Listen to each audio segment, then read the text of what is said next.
오늘 저희가 묵상할 말씀은 마가복음 11장 1절부터 11절까지의 말씀입니다. 마가복음 11장 1절부터 11절까지의 말씀을 한 절씩 우리 교독하겠습니다.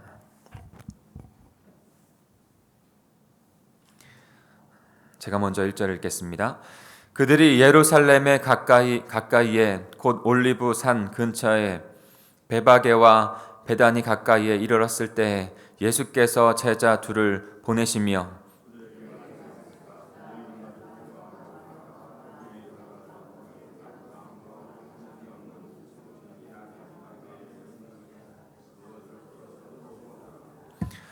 어느 누가 왜 이러는 거요 하고 물으면 주께서 쓰시라고 하십니다.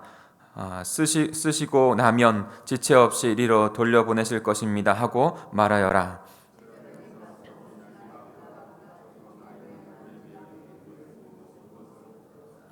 마가복음 11장 5절입니다. 거기에 서 있는 사람들 가운데 몇 사람이 그들에게 물었다. 새끼 나귀를 풀다니 웬일이요?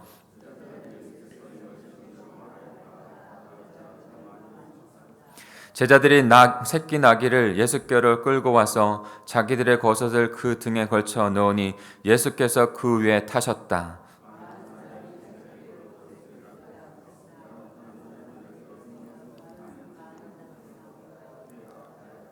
그리고 앞에 서서 가는 사람들과 뒤따르는 사람들이 외쳤다. 호산나 복되시다. 주의 이름으로 오시는 분.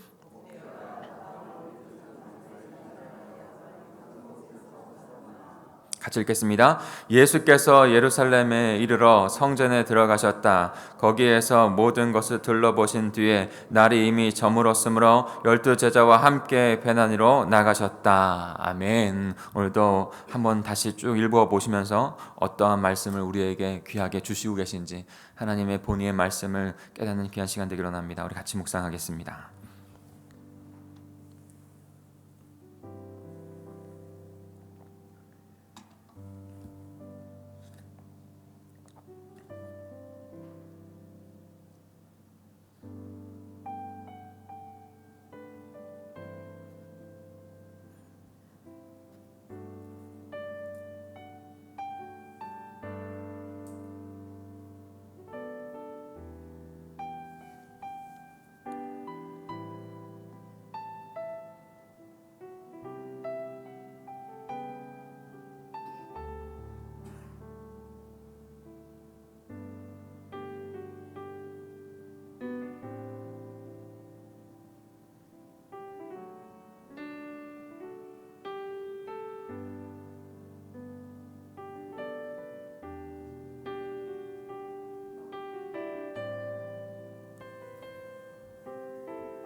우리 비전신앙 같이 보겠습니다.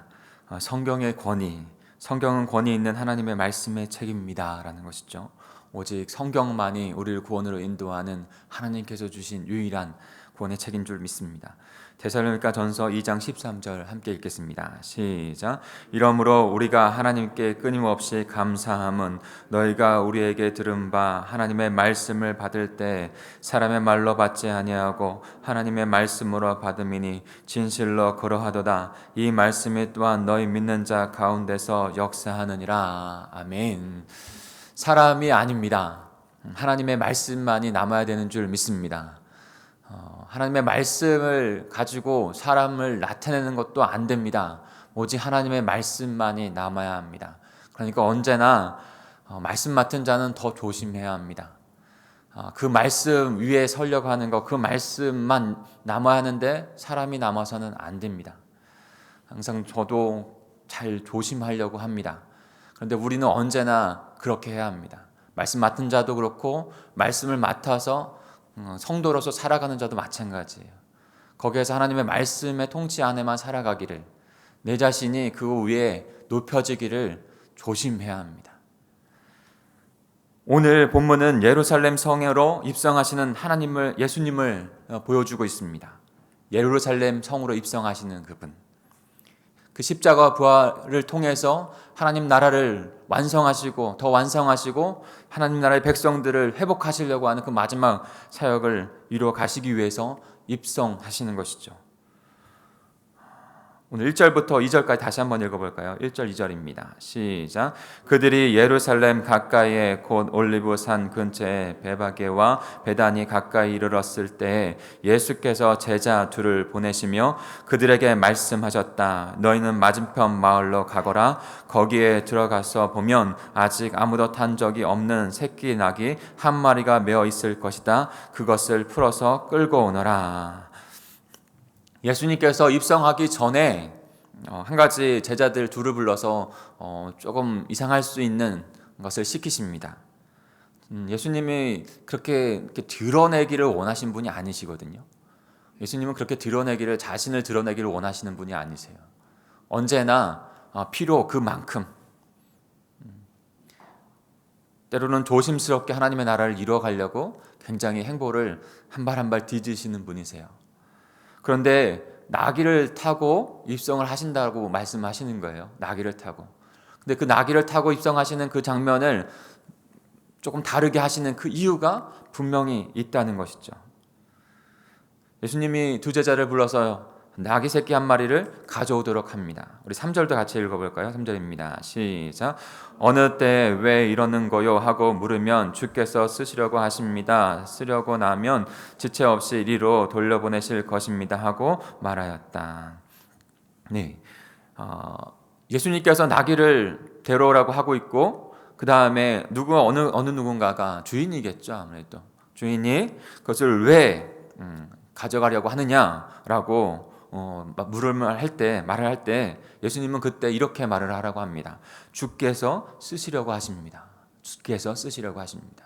여러분, 이 말씀에 밑줄이 같이 쳐졌으면 좋겠어요. 그리고 오늘 하루 묵상을 해보셨으면 좋겠어요. 주께서 쓰시겠다. 여기서 나온 이 주라고 하는 단어, 그냥 우리가 사용하는 종이 주인에게 말하는 그 정도의 주가 아닙니다. 더 넘어서는 백성이 황제에게 하는 그 주도 뛰어넘는 주입니다. 바로 로드 큐리오스라고 하는 온 만물을 창조하시고 주관하시는 그 주권자의 그 주가 되시는 거예요. 그 주께서 쓰시겠다라고 말해라 라는 것이죠. 주께서 쓰시겠다. 4절부터 6절까지도 같이 읽어볼까요? 4절부터 6절입니다. 시작. 그들은 가서 새끼 낙이 바깥 길 쪽으로 나 있는 문에 메어 있는 것을 보고 그것을 풀었다. 거기에 서 있는 사람들 가운데 몇 사람이 그들에게 물었다. 새끼 나귀를 풀다니 웬일이요? 제자들은 예수께서 일러주신 대로 말하였다. 그러자 그들은 가만히 있었다. 예수님께서 말씀해 주신 대로 그대로 주께서 쓰시겠다라고 말할 때 그들이 아무 말 하지 않았습니다. 그저 그대로 용납했습니다. 허용했습니다. 그들이 다 알아서 그랬을까? 그것은 잘 모르겠어요. 그러나 분명히 여기에서 오늘 마가가 우리에게 말씀해 주시려고 하는 것은 주께서 쓰시겠다. 예루살렘 입성, 하나님의 나라를 이루어가는 일 가운데 그때 거기에 있는 사람들, 그 주인까지도 다 그것을 주께서 쓰겠다고 하는 말 가운데 순종하고 드렸다는 것이죠. 주가 쓰시겠다고 하는 말 가운데 쓰임받도록 자기 자신의 것을 내어드린 것입니다. 사랑하는 성도 여러분, 오늘 주님께서 우리에게 주시는 이 말씀을 귀하게 들었으면 좋겠습니다. 주께서 하나님의 나라를 이뤄가는 일 가운데 저와 여러분에게도 찾아오셔서 내가 너를 쓰고 싶다 라고 말할 때가 있을 것 같아요. 내가 너의 것을 쓰길 원한다 라고 말할 때 주님, 제가 여기 있습니다. 주님, 제 것이 여기 있습니다. 주님의 나라를 위하여, 주님의 통치를 위하여 사용하여 주옵소서. 주님, 나를 사용하여 주옵소서 라고 그저 그 주님을 인정하며 그 주, 나의 주, 만물을 주관하시는 그 주, 그 주께서 하나님의 나라를 이루어가시는 일 가운데 사용하여 주옵소서 라고 고백하실 수 있는, 그리고 내어드릴 수 있는 저와 여러분이 되기를 간절히 소망합니다. 주님은 주님이시요 우리는 그의 백성입니다. 주님은 나의 주인이시요 우리는 그의 것입니다. 그분 안에서 쓰임받을 때 가장 복된 인생이 됩니다. 그 주대심의 그 고백, 언제나 우리의 복음에 우리에게 다가올 때 주님은 나의 주님이시요 그리스도이십니다 라고 하는 그 고백을 우리가 드렸잖아요. 그 고백대로 우리 삶 가운데 주님은 나의 주님이십니다, 나의 구원자이십니다 라고 하는 그 고백의 삶이 저와 여러분에게 드러나기를 간절히 소망합니다. 우리 7절과 8절 읽어볼까요? 7절과 8절. 오늘 또 예수님께서 어떻게 하나님의 나라를 이뤄가시는가, 어떤 주님이 되시는가, 어떻게 주님을 따라가야 되는가, 우리가 그 모습을 보기로 합니다. 같이 읽겠습니다. 시작. 제자들이 새끼 나귀를 예수께로 끌고 와서 제자들의 겉옷을 그 등 걸쳐 놓으니 예수께서 그 위에 타셨다. 많은 사람이 자기들의 겉옷을 길에다 펴며 다른 사람들은 들에서 입은 많은 생나무 가지들을 꺾어다가 길에다 깔았다. 네.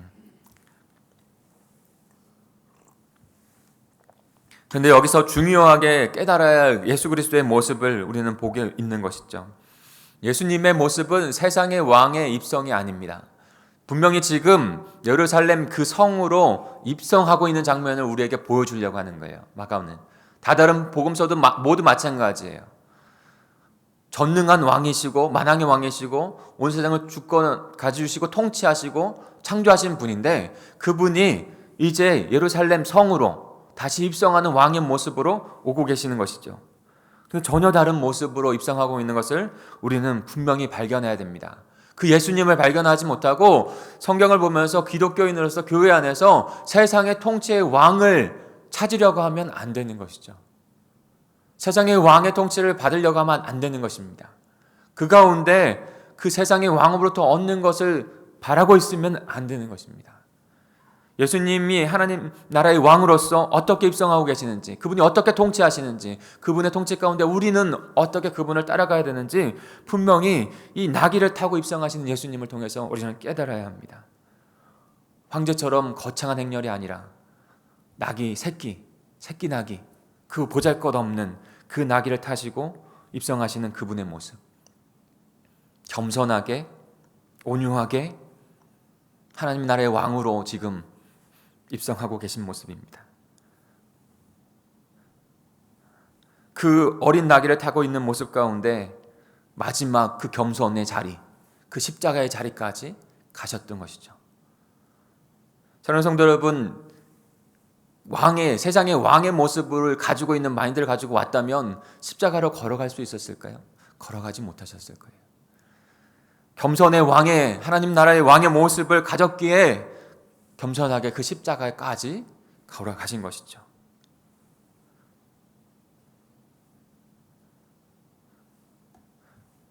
겸손히 섬기는 우리의 왕이 되었기 때문에 우리의 영육을 다 구원하실 수 있는 우리의 진정한 왕이 되신 것입니다. 사랑하는 성도 여러분, 하나님의 백성에게 주권은 하나님께 있습니다. 그분만이 우리를 통치하시는 왕이 되십니다. 근데 그분이 하나님 나라의 그 방법의 모습대로 그 방법으로 우리를 통치하고 계시고 하나님 나라 왕으로 입성하고 계십니다. 그분의 백성들은 다 그와 같이 주님의 나라 안에서 통치를 받는 백성이 되어야 해요. 또한 귀한 영향력을 미치는 것 또한도 그와 같이 자기 자신을 높이는 것이 아니라 겸손하게, 때론 드러나지 않게 주님의 뜻을 이뤄가는 것 가운데 주님과 같이 그렇게 세움을 받아야 합니다. 그럴 때 진정 하나님의 나라가 이루어질 수 있어요. 섬김의 종의 모습으로, 위에 있는 모습이 아니라 섬김의 종의 모습으로. 우리 9절부터 11절까지 그분의 모습을 다시 볼까요? 9절부터 11절입니다. 시작. 그리고 앞에 서서 가는 사람들과 뒤따르는 사람들이 외쳤다. 호산나, 복되시다. 주의 이름으로 오시는 분, 복되어라. 다가오는 우리 조상 다윗의 나라여, 가장 높은 곳에서 호산나. 예수께서 예루살렘에 이르러 성전에 들어가셨다. 거기에서 모든 것을 둘러보신 뒤에 날이 이미 저물었으므로 12 제자와 함께 베다니로 나가셨다. 네. 수많은 사람들이, 군중이 예수님의 입성, 예루살렘 입성을 환호했습니다. 그리고 종려나무를 꺾어서 그 흔들면서, 그것을 또 바닥에 깔면서, 자신들의 겉옷을 바닥에 깔면서 그렇게 환호하면서 예수님의 입성을 축하한 것이죠. 그때 호산나, 호산나, 다윗의 자손, 다윗의 나라여, 이렇게 외치면서 입성을 환호한 것이죠. 호산나라는 것은 강구하오니 우리를 구하여 주옵소서라는 뜻이에요. 강구하오니 우리를 구하여 주옵소서, 구원하여 주옵소서. 그렇게 하나님의 그 나라의 통치자, 왕을 지금 영접하는 것이죠. 우리가 이 부분 가운데 두 가지를 봐야 한다고 생각합니다. 하나는 진정 하나님의 나라의 왕을 그들이 영접하고 있다, 입성을 축하하고 있다 하고 있는 그 모습입니다. 오직 예수 그리스도만이 하나님의 나라, 다윗의 나라, 하나님의 나라를 오게 하시는 진정한 왕이 되시는 줄 믿습니다. 우리를 구원하고 하나님의 영원한 생명을 주시는 그분이 되시는 줄 믿습니다. 그런데 또 한 가지는 그 통치하러 오신 예수님, 하나님 나라를 이루어실 예수님을 바라보면서 다윗의 나라 안에서 멈춰져 있다는 것이죠. 다윗의 나라. 그들은요, 지금 예루살렘에 그 입성하는 모습을 보면서 환호하는 그들은요, 오병의 기적의 빵을 본 자들이고요, 죽은 자가 살아나는 그 기적을 본 자들이에요. 그 너머에 영원한 생명의 나라를 이루어 갈 그 왕을 본 것보다도 그 앞에 멈춰져 있어요. 그리고 그들은 다윗의 나라를 이루실 자라고 지금 환호하고 있는 것입니다. 결국에는 그들은 이후에 그 예수 그리스도, 우리의 왕이라고 하나했던 그 예수 그리스도를 바라보면서 십자가에 못 박아야 한다라고 하는 그 군중들로 쉽게 변해버립니다. 사랑하는 성도 여러분, 우리가 그 하나님 나라를, 그 하나님 나라의 왕을 정확하게 깨닫지 못하면 우리도 그 전에 이들과 같이, 많은 무리들과 같이, 많은 사람들과 같이 그렇게 환호했던, 그렇게 바랬던 예수 그리스도, 그의 나라밖에 생각하지 못한다는 것이죠. 그럼 거기서 머물러서 언제든지 나에게 다른 모습이 다가올 때는 그 수많은 사람들처럼 주님의 등을 돌리고 돌아설 수밖에 없는 그런 사람이 될 수밖에 없다는 것을 우리에게 나타내 보여주고 있는 거예요. 우리 예수 그리스도는 우리의 영육을 구원하실 수 있는 유일한 구원자 되시는 줄 믿습니다. 그리고 그분께서 그분의 방법, 십자가, 그 모습으로 십자가의 길을 걸어가십니다. 그리고 우리도 구원받은 자로서 그분의 모습 그대로, 그 믿음의 방법대로 주님의 나라를 우리의 삶 가운데 이루어가라고 말씀하십니다. 갈라디아서 2장 20절에는 그래서 분명하게 우리에게 그와 같은 말씀을 주시는 거예요. 내가 그리스도와 함께 십자가에 못 박혔나니 그런즉 이제는 내가 산 것이 아니요 오직 내 안에 그리스도께서 사시는 것이라. 나를 위하여 자기 자신을 버리신 하나님의 아들을 믿는 믿음 안에서 사는 것이라. 그분이 나의 구주요 나의 주님이시라는 것. 주님이 그렇게 십자가를 걸어가신 그 하나님의 나라를 이루는 방법대로 주님 우리를 구원하셨다는 것을 믿음으로 우리도 그 방법대로 나를 부인하고 자기 십자가를 지고 그 길을 걸어오라고 말씀하신 그 길대로 가는 하나님의 백성들이 되라고 우리를 부르시는 것입니다. 사랑하는 성도 여러분, 우리의 진정한 왕을, 예수 그리스도를 우리의 삶 가운데 모시고 그분이 살아가는 그 방법대로 하나님의 백성의 삶으로 쓰임받는 저와 여러분 되기를 간절히 소망합니다. 주께서 쓰시겠다라고 말씀하실 때 그저 그대로 주님, 나를, 내 것을 주님 앞에 드립니다. 주님 사용하여 주시옵소서. 주님이 가신 그 길대로 주님, 저도 나를 부인하고 주님이 주시는 십자가를 지면서 그 방법 그대로 따라가서 주님 나라를 이뤄가겠습니다. 그 고백을 어떠한 상황 속에서도 드릴 수 있는 저와 여러분이 되기를 간절히 소망합니다. 오늘 하루가 되기를 간절히 축복합니다. 우리 같이 기도하시겠습니다.